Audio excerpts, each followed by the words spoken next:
ආයුබෝවන් වාසනාවන්ත අනාගතයක් වේවා. අපි මේ වන විට මේ සේරම දන්නවා. මොනවද අපි දන්නේ? අපි දන්නවා අයවැය සැලසුම් කරන්නේ කවුද කියලා අපි දන්නවා. එතකොට අපි දන්නවා පාර්ලිමේන්තුවට යවිය යුතු වන්නේ සැබෑ දේශප්‍රේමීන් හොඳ ආර්ථික ශක්තියක් තියෙන අය කියලා අපි දන්නවා. එතකොට අපි දන්නවා මේ විදියට මැතිවරණ එකට එකතු කරගන්නේ අධික තණ්හාව නිසාමයි කියලා දන්නවා. එතකොට අපි මේ වන විට අපිට ආර්ථික ශක්තිය අපිට තියෙනවා. අපි ධන ආර්ථිකයක් එක්ක අපි ඉදිරියට යන්නේ. එතකොට අපිට අවශ්‍ය වෙන්නේ මෙන්න මේ 341. ඒ කියන්නේ සැබෑ අනුනායකයෝ. අපිට අවශ්‍ය නැහැ විධායක නායකයෝ. එතකොට හොඳට තේරුම් ගන්න ඕනේ. මම නෙට්වර්ක් කෙනෙක්. ඒ කියන්නේ ජාලීය අලෙවිකරණය. copycat marketing කියලා කියනවා. එතකොට use and recommend කියලා කියනවා. එතකොට මේ ක්‍රමවේදය වැරදි දෙයක් නම් යාළුවනේ කිසිම කෙනෙක් පොල් ගෙඩියක්වත් එළවලු ටිකක්වත් මොනවත් අලෙවි කරන්න එපා.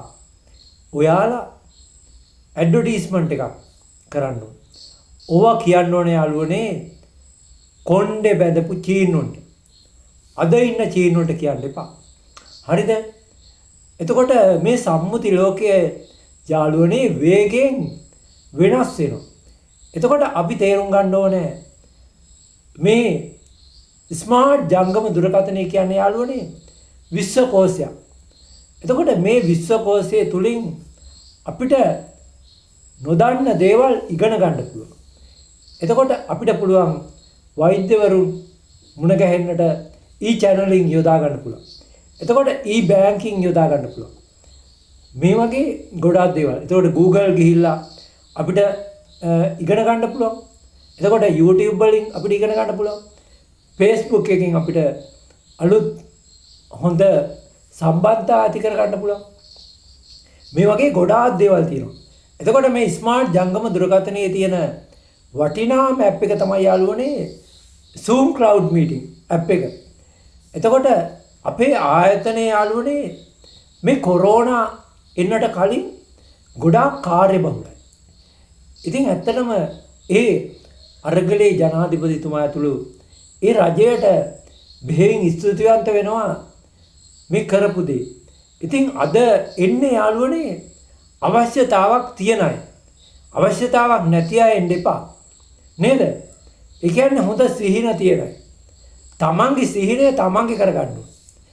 එතකොට යාළුවනේ මේ ව්‍යාපාරය කිසිම කෙනෙකුට බෑ තව කෙනෙකුගේ ආර්ථිකය බලලා කරන්න. එහෙම වුණොත් කොහොමද ශ්‍රී ලංකාවට මේ ව්‍යාපාරය හඳුන්වා දෙන්නේ?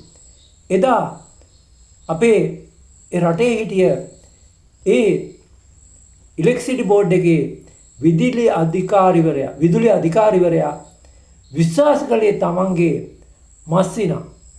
ඒ කාලේ කවුරුත් නැහැ සාර්ථක වෙච්ච අය. අද නම් ඕන තරම් ඉන්නවා. නේද? අද ඕන තරම් ඉන්නවා. එතකොට යාළුවනේ මේ පැත්තේ ආයට ඕන්නම් මේ ගෙදරට එන්න පුළුවන්. එන්නේ නැහැ. මොකද්ද හේතුව? ඒ තමයි යාළුවනේ ඊර්ෂ්‍යාව, ක්‍රෝධය, වෛරය, මුදිතාවක් නැතිකම, දියුණුව දැක සතුටු වෙන්නේ නැහැ. එතකොට තථාගත අමාමෑණී බුදු පියාණන් වහන්සේට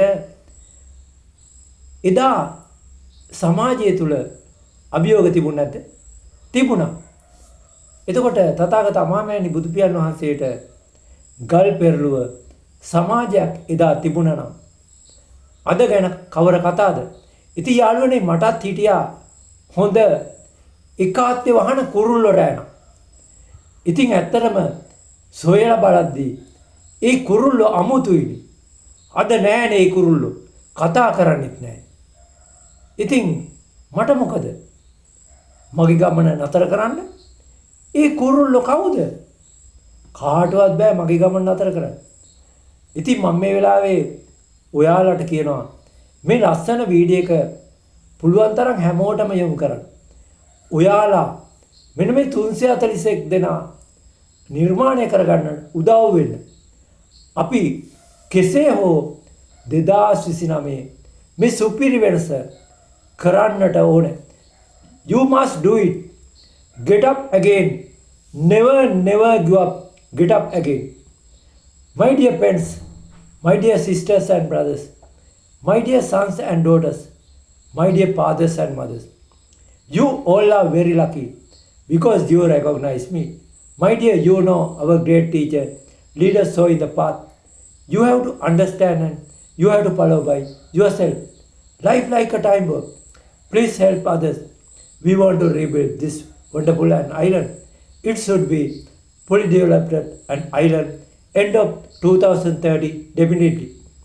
Oh, දුවේ පුතේ මේ අහන්න මතු මේ පුණ්‍ය භූමියේ උපදින දරුවන්ට ලස්සන අනාගතයක් උරුම කරන්න ඔබට කරන්න පුළුවන් උපරිම දේ ඔබ කරන්න. මම නැතත් ඔබ මේ කෙසේ හෝ කළ යුතුයි. ඔබ නැතත් කවුරු හරි මේ කළ යුතුයි. ඔයාලා මේ වෙලාවේ හිතන්න ඕනේ. ඔයාලා ඉන්නේ පාලමක් මැද. පාලම පිටිපස්ස කඩාගෙන ගිහිල්ලා. ඔයාලට දැන් කරන්න දෙයක් නැහැ. You have to go forward. ඔයාලා හිතන්න ඕනේ මේ වෙලාවේ ඔයාලා යනවා අලුතෙන් රටක් අල්ලගන්න. ඔයා තමයි එතන සෙම්පතිය. ඔයාලා යන්නේ අධිවේගී බෝට්ටු වල. ඔයාලා ගිහිල්ලා ඔයා ඕඩරයක් දෙනවා මේ බෝට්ටු සේරම ගිනිබත් කරන්න කියලා. ගිනිබත් කරලා ඒ රට ඇතුළට යනවා. ඒ රටෙන් ඔයාලට ඇටැක් කරනවා. කරන්න දෙයක් නැහැ. You have to go forward. ඔයාලා මේ වෙලාවේ හිතන්න ඕනේ සැබෑ දේශප්‍රේමීන් කවුද? සැබෑ දේශද්‍රෝහීන් කවුද කියලා හඳුනා ගන්න ඕනේ. ඔයාලා උපක්‍රමශීලී වෙන්න ඕනේ. කිසිම කෙනෙක් එක ඇලෙන්න එපා, ගැටෙන්න එපා. එතකොට පාට කන්නඩි දාපු අයගේ ඡන්දයෙන් නෙමෙයි මේක වෙනස් වෙන්නේ. එතකොට යාළුවනේ ඔයාලා සූදානම් වෙන්න ඕනේ. ඡන්දේ දාන්නේ නැති අය ඕන තරම් ඉන්නවා. අන්නේ අය හමු වෙලා ඒ අයට මේ යථාර්ථය පහදා දෙන්න. ඔයාලා කරනව නේද? මම දන්නවා ඔයාලා කරනවා. එතකොට අපේ රටේ මේ ගම්සභා ක්‍රමයේ යාළුවනේ අපේ අනුරාධපුර යුගයේ දක්වා දිව යනවා. එතකොට ඒ කාලේ මේඝවර්ණ කියලා රජ කෙනෙක් ඉඳලා තිනවා. ඒ රජුරන්ගේ කාලේ යාළුවනේ මේ අද කාලේ වගේ තිබිලා තියෙනවා බැංකුවක්. උඳු ධාන්‍ය ගබඩාවක් තිබිලා තියෙනවා. ඒ උඳු ධාන්‍ය ගබඩාවෙන් ධාන්‍ය ලැබලා දීලා තියෙන්නේ පොලියට. ඒ වාර්ෂික පොලිය ඒ කාලේ මේ ස්වාමීන් වහන්සේලාගේ ආහාර අවශ්‍යතාව සඳහා යොදාගෙන තියෙනවා.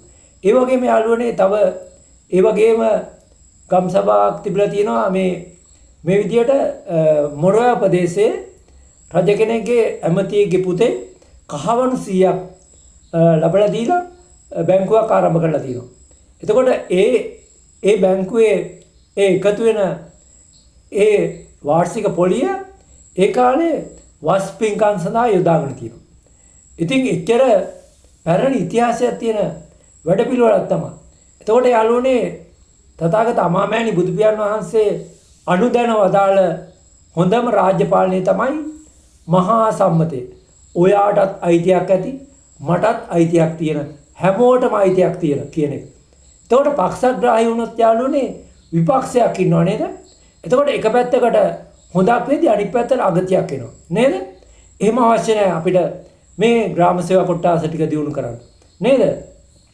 අපි හැමෝම මිනිස්සුනේ.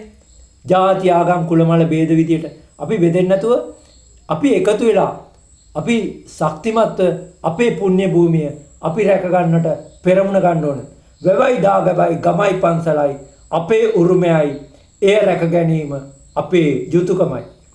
ඉතින් යාළුවනේ ඔයාලා දන්නව නේද මේ කාලේ තමයි යාළුවනේ අද කොසල් රජතුමා දැකපු සිහින යථාර්ථයක් වෙන යුගයක්. එක සිහිනයක මෙහෙම තියෙනවා යාළුවනේ. දැන් කල ගොඩාක් තියෙනවා. ඉතින් එක කලයක් පුරවනවා. ඒක නෙමෙයිද වෙන්නේ? ඒක තමයි වෙන්නේ. එතකොට යාළුවනේ එක සිහිනයක තියෙනවා ඔට්ටුවේද්ද කොහෙද? දෙපැත්තෙන් කරනවා. ඒ මොකද්ද? ඒ තමයි යාළුවනේ නීතිඥයෝ. නීතිඥයෝ දෙපැත්තෙම උපයනවනේ නේද? පැමිණිලි පැත්තෙන් එතකොට විත්ති පැත්තෙන් දෙපැත්තෙම උපයනව නේද? ඔන්නෝම තමයි යාළුවනේ අබුද්ධක්ෂ කාලයක ස්වභාවය. තේරෙනවද? එතකොට අපේ රටේ යාළුවනේ මේ තිබුණා නේද අවුරුදු 30ක කුරිරු යුද්ධයක්. අවුරුදු 30ක් යුද්ධ කළේයි අපි දිවයිනක් නේද? අපේ ආරක්ෂාවේ ප්‍රශ්නයක් තියෙනව නේද? පරිපාලනයේ ප්‍රශ්නයක් තියෙනව නේද? ඒ කියන්නේ ලෝකයේ අනිත් රටවල් සාපේක්ෂව යාළුවනේ 150කට යා අපේ රටේ පරිපාලනයක් ආරක්ෂාවක් වෙන්නේ නැහැ. ඒක හොඳින් තේරුම් ගන්න ඕනේ.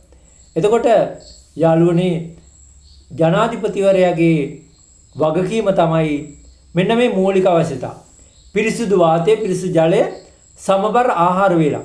මේ රටේ 2 කෝටි 20 ලක්ෂයක් වගේ ඉන්න මේ රටේ ජනතාවට මෙන්න මේ මූලික අවශ්‍යතා ටික ලැබෙනවද? සෞඛ්‍ය ආරක්ෂ කියලා සොයලා බැලීම අධීක්ෂණය කිරීම තමයි විධායක ජනාධිපතිවරයාගේ වගකීම.